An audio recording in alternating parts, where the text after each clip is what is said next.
Greetings and welcome to another edition of What's Hot with City Tranquility. I'm your host, Pete Pardo. Today is Wednesday, October the 19th. We're here for another edition of all the latest and greatest releases in the worlds of heavy metal, progressive rock, and jazz fusion. We've got a bunch of them to cover today, so we're going to dive right into it. So the first two I'm going to talk about are probably contenders for many of you for Album of the Year. They both come out pretty recently. I love them both. For me, one is standing a little bit above the other one. Ironically, they're both from Sweden. I think you might be guessing who they are. Well, the first one, you hear it in the background, is, of course, by the mighty Opeth. It's called Sorceress. Another step into the progressive rock, classic hard rock direction they've been going in, so check this out. Got a little bit of cool organ floating over the top of some gymnastic drumming. Here come the heavy Sabbath-style riffs. It's one of those albums to grower. First 1 to 3 listens may not totally grab you. Give it some time. It's definitely a keeper. I'm liking this better than the last couple they've done, which I love a lot, but I think this one is open, guys. There's a mix of like kind of Uriah Heep, Deep Purple style heavy rock on here. There's some cool like little acoustic folky things that kind of remind of classic Jethro Tull. There's some typical Opeth progressive metal. No growls. So if you're one of those folks who just can't get into this band anymore now that they've eliminated the death metal aspect of it, you're probably not going to like this. But if you've kind of moved on and said, okay, I accept them for what they are now, you will like this. Some really, really great stuff on here. Like I said, from track to track, it's very different. There's a lot of variety on here, a lot of different styles. Vocals are outstanding. The guitar work is off the charts. A lot of great keyboards on here. Hammond organ, synthesizer, Mellotron, it's all here. It adds a really nice element to it, and it's taken up a greater role in the band. If you get the deluxe edition, which I have here, you get bonus disc. Bonus disc has 2 additional studio tracks not on the main album. They're very cool, as well as a few live tracks from their tour of 2015. So, probably, if I were to say today, my album of the year right here. And it's going to be a tight year because there's some really good stuff this year. But right now, this has been occupying most of my listening time since it came out a couple weeks ago. And there's no slowdown in sight, so I really dig it a lot. Okay. Next one, staying in Sweden, like I said, so you probably have guessed who this is. They're on the same label as Opeth. Sorceress is their first release ever for Nuclear Blast Records. This new one here I'm going to talk about, also Nuclear Blast, and of course it's Meshuggah, Violent Sleeper Reason. Powerhouse band, powerhouse album. As my cohort here at City Tranquility, Butch Jones, he's been shouting this as the album of the year for a couple weeks now, and for a lot of people it's going to be. I dig it a lot. Like I said, it's probably going to lose out to Opeth in my end of the year, but not by much. Probably their most consistent album in a while. I mean, all the Meshuggah albums are extremely solid. They don't put out a ton of albums. They're not very prolific. So, every 3-4 years, you usually can expect a new Opeth album. And stylistic-wise, not a lot difference from album to album. You pretty much know what you're going to get with them. But this one has some of their heaviest material in years. I've said this before. Thunderous grooves on here, folks. I mean, just the bottom end to this band is just off the charts. The drumming is just out of control. The riffs are so crushingly heavy. It's complicated, but more from a rhythmic sense. There's not like all this weird noodly guitar, although, Frederick Thorndahl does his normal, Holdsworthian legato runs, solos and things. Those are here, the barking vocals. I mean, it's just some really, really great material on here. Half of the tunes are probably as heavy as anything they've ever done. And I think that's kind of the overall theme of the album. It's just heavy. I mean, you feel the heaviness in your bones. That's how heavy this is. But the tunes are memorable. That's key. So, Violent Sleeper Reason, Meshuggah, there they are. There's the boys in 2016. Nice bunch of guys, too. I've had a chance to hang out with them a couple occasions. And they're just great people overall. So, Opeth and Meshuggah to kick off the show. It's a lot to live up to. Well, you know, we've got something else here that also is pretty damn good. The band is called Summerlands. They are on Relapse. This is their self-titled debut. You know, sort of a supergroup, but not really. Some of the guys you may never have heard of before, but they've all been in and around the metal scene for a while. The lead singer is formerly of Hour of 13 and Atlantean Codex. His name is, Phil Swanson. He's got a killer voice. And the guitar player he's also a producer, Arthur Risk, a bunch of other guys. Maybe not household names, but, you know, if you're into the metal underground, you've probably heard of most of the guys in the band. This is killer. Classic early, mid-'80s metal, folks. Think Fate's Warning, Cirith Ungol, Omen, Warlord, that sort of thing. You know, I'm trying to think of what else. Maybe a little Sabotage, maybe the band Cities. Insanely inventive and classic riffs. Songs that are catchy, soaring vocals. Best vocal performance by him ever, I think. And just infectious, track after track after track. The album doesn't overstay its welcome. It's a moderate length, and every album is killer, no filler. So, probably the best debut of the year, hands down. So, Summerlands, Relapse. Heard it here, folks. These guys are going to be big if they stay together and keep on going here. Like that a lot. All right, so now we're going to go from there to our favorite masked metalheads, if you can even call them metal. They sort of are. Of course, I'm talking about Ghost. Pope Star is their latest EP. It's got 5 tunes. It's kind of a holdover till their next full length. The main reason to get this, because it is a great song, is Square Hammer. Is the only original tune on here. It is just a great song. Again, these guys are borderline metal anymore. They're more of like a kind of cinematic, symphonic hard rock act, but they've just got elements of pop and classic rock and, you know, classic hard rock and heavy rock with that little twinge of kind of satanic or occult themed metal going on. You know, nobody knows who they are, what they look like. They wear the masks and the costumes and stuff, but, you know, really, really fun music. So between that, there's 4 other cover tunes on here. Missionary Man by the Eurythmics is kind of cool. Anyway, you know, is it mandatory listening? Probably not. You know, the cover tunes are good. They're fun. They do them well. I don't know how much repeat listening a lot of us are going to have with those, but the original tune, Square Hammer, is fantastic. And if that's what we are in store for their next album, we're in for some good stuff, because we all know their album last year was great. So, again, be on the lookout for this. It's inexpensive. Pick it up. Worth having. So now we're going to jump over to Germany for a self-titled release from a band called the Phans.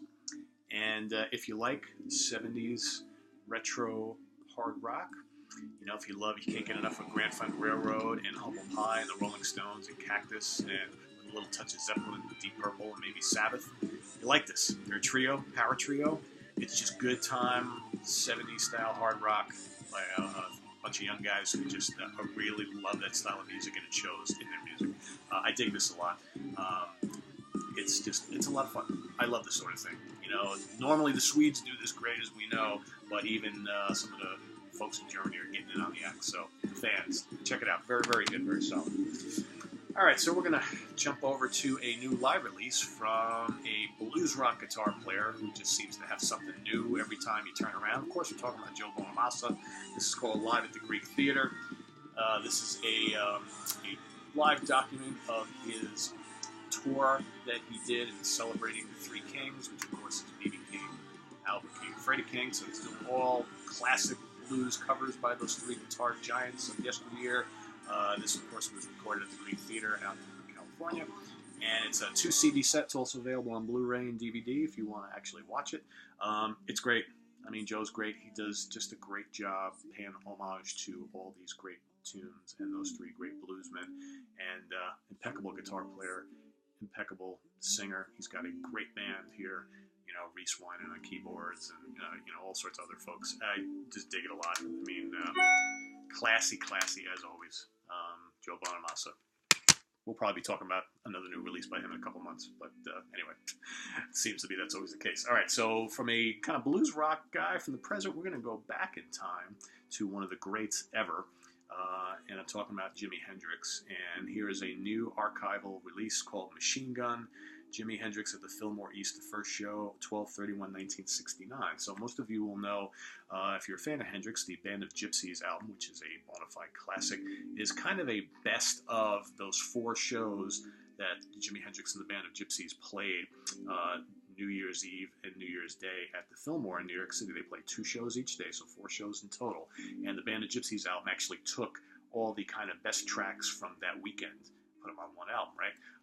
But as of yet, they've never released the entire weekend's worth of music, in its entirety. I'm sure we're going to get that. There was another Fillmore Concerts, release that came out a few years back that had kind of more highlights from the weekend, but we've never seen like a full day show from top to bottom till now. So this is the very first show from that weekend in its entirety. It's an original running order. So, you've got Power of Soul, Lover Man, Hear My Train a Comin', a really good one, by the way. Changes, Isabella, Machine Gun, which is great. But, of course, the version that's on the Band of Gypsies album is by far the best version of that was played all weekend, and it's legendary. This is good, but it doesn't even come close to that. You got a cool rendition of Stop, Easy Rider, which is great, probably the highlight of this. Bleeding Heart, Earth Blues, and Burning Desire. So a really cool set list, and again, a lot of stuff that the audience that day probably was not even familiar with.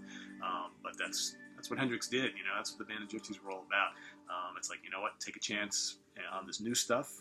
We know you'll love it, and they did, and we all do. So anyway, sound quality is very good. As you can imagine, it's a great digipack filled with, let me pull this booklet out. So, you got all sorts of photos from the weekend. And, if you're a fan, you gotta love stuff like this. Great shots of Hendrix. There's Buddy Miles. Billy Cox in here somewhere too. I mean, it's can't go wrong. And I dig it. I'm a Hendrix fanatic, so for me, this is welcome.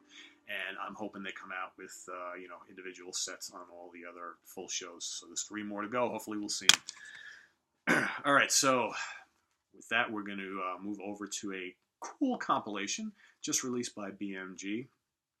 It's by the wonderful Uriah Heep, and it's called Your Turn to Remember, the Definitive Anthology 1970 to 1990. Okay, first of all, not definitive by any means, but with a 2 CD set, that you really can't be definitive looking at, seeing as you're covering 20 years worth. Uriah Heep, one of the mainstays of the British heavy rock scene, probably one of the, along with Zeppelin, Purple, and Sabbath, one of the originators of that heavy sound, which eventually morphed into heavy metal. Heep also threw a lot of prog, a lot of boogie, a little bit of psych into their music as well.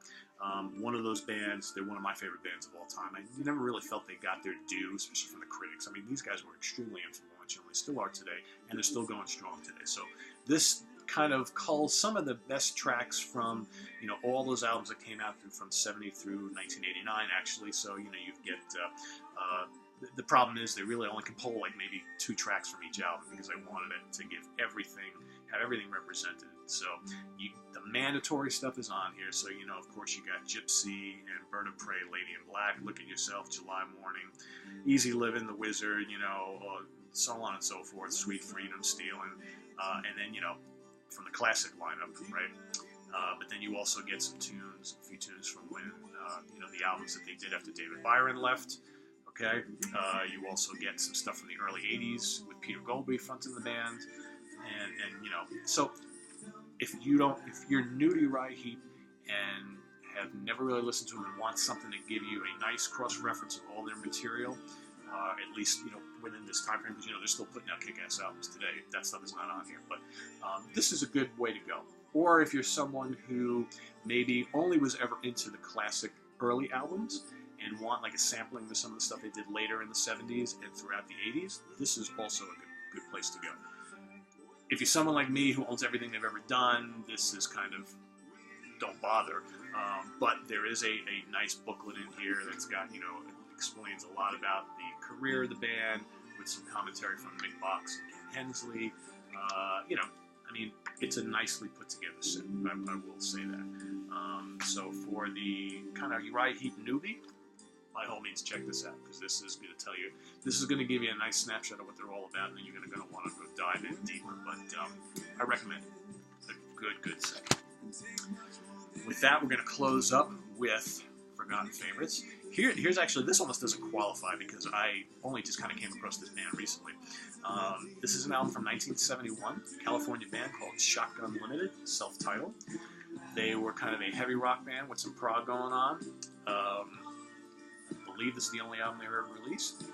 If you like that early 70s kind of bluesy hard rock with some bits of prog, maybe a little tad of early southern rock, so, you know, Deep Purple comes to mind. There's some really good organ and guitar exchanges on here. Vocals are really good. Sometimes I'm reminded a little bit of, like, Rockman Turner Overdrive, little bits of ZZ Top, or some early Skinner, perhaps, as well as, you know, some proggy stuff.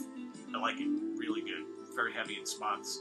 Other spots it's kind of proggy with a little southern rock charm type of thing, you know, a little bluesy, you know, that sort of thing. So I dig it. If you can find it, get it. The CD copies are available. Might cost you a little bit, but it's worth checking out if you're into early 70s heavy music.